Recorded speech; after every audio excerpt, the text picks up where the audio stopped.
Good evening, everybody, and thank you so very much for coming out. It's a great crowd, and it's a tribute to the Bay Terrace Community Alliance, my friend Warren and Phil, and of course the Queens City Congress, Corey, and his predecessor, Sean Walsh, who I've known for quite some time.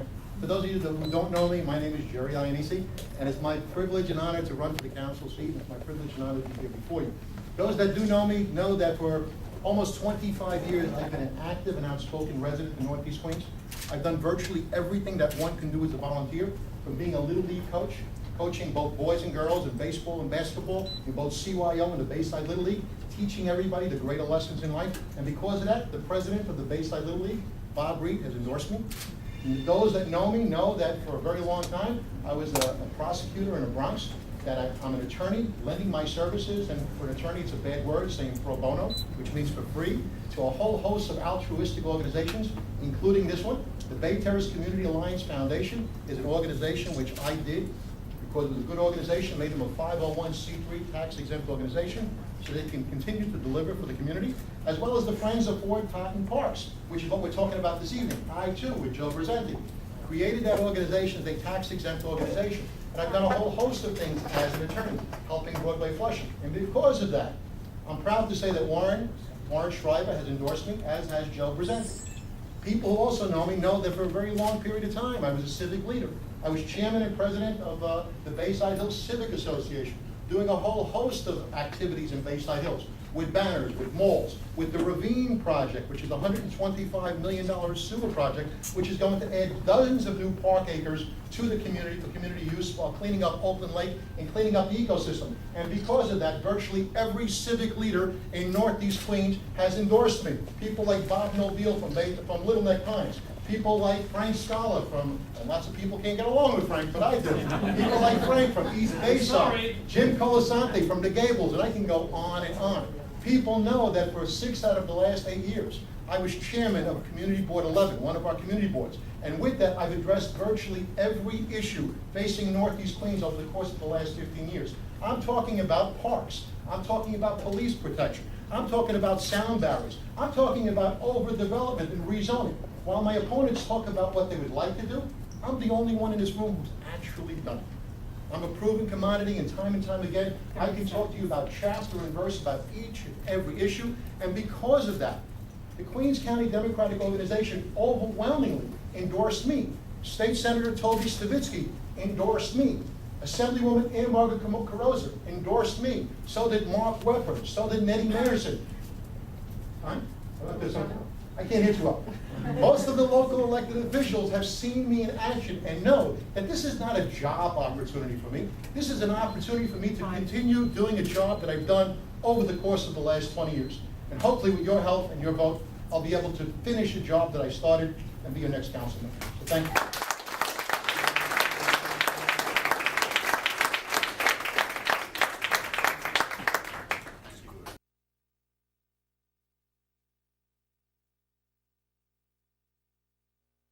Jerry.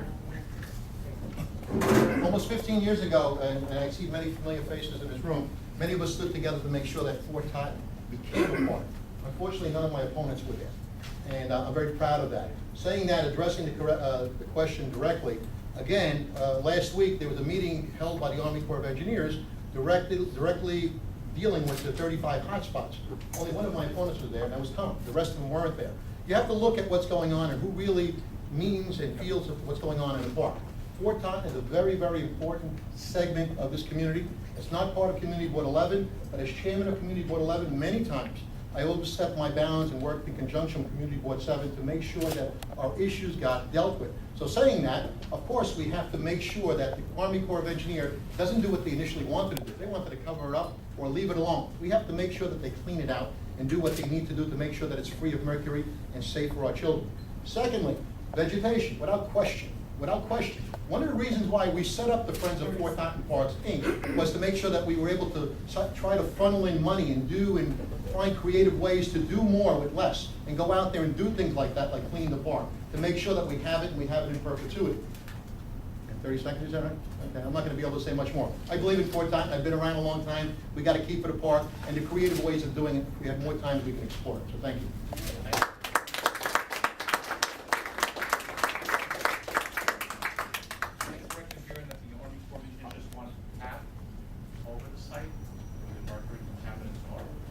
that was one of the choices they got. One of the choices was that they wanted to leave it alone. The other one was they just wanted to encapsulate it, cover it up, totally unacceptable. And what they want to do now, is they want to just dig plugs. You know, these 5-foot diameter plugs and go down about 8 feet. And then they're going to take some samples to see. The only way you can really clean it up is by taking it all out. That's what they're doing now at Willets Point. That's the way they really should do it. If they really want to clean it up, the best way of doing it. It's an outrage that they allowed this to go on this long. For the longest time, they were saying there was no problem, it was safe. All of a sudden, somebody comes up and said there's mercury there. They knew about it for years. It's an outrage. We can't let them get away with it. We got to make sure they clean it up and make it safe for all of us. Thank you.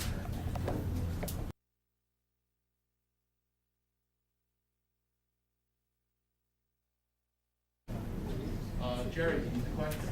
Thank you. I'm glad this was brought up, and it's one thing to say it, it's another thing to do it. In 2004, while being a chairman of Community Board 11, Douglas Hill was slated to be landmarked. It went, we had our vote, everybody voted in favor of it. The Landmarks Commission came back and said no.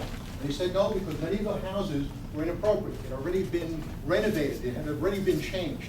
The same thing has to happen in Broadway Flushing. It's one thing to say that you're in favor of landmarking. It's another thing to actually do it. What we need to do in Broadway Flushing, and this is what I spoke to with Sandy Viviani and Art Viviani and all the people that were there, in regards to what we need to do is to go there, go block by block, and save the houses that we can save, and carve out the houses that we can. It's that simple. And then at that point, with strong leadership in the City Council, you ram it down their throat. Because it's got to happen. If we stay focused like we did in the Douglas Hill area, we'll be able to accomplish this and bring this home. The second part of the question, which nobody answered thus far, is in regards to the ale house. Now, you got to balance. Now, Dan, and I hate to side with Dan a little bit, you have to balance the rights. You have to balance the rights of the homeowner against the rights of the community as well. And in certain situations, when you have something of historical significance, I think without question, we have to go out and at all costs save that property. But there are times, like in the Douglas Hill area, where we had homes that were sort of historical, where people looked at it and said, well, you know what, there's difficulty, all the homeowners didn't want it. Do the community's rights supersede those rights of the homeowner? That's a tough question. It's a tough question. So in this case, we need to balance everything. Clearly, without question, you have to go out there and sort of focus in on what we can save in Broadway Flushing and landmarking. And in regards to historical houses of significance, we have to go out there and make a balance in regards to whether we want to keep it or not.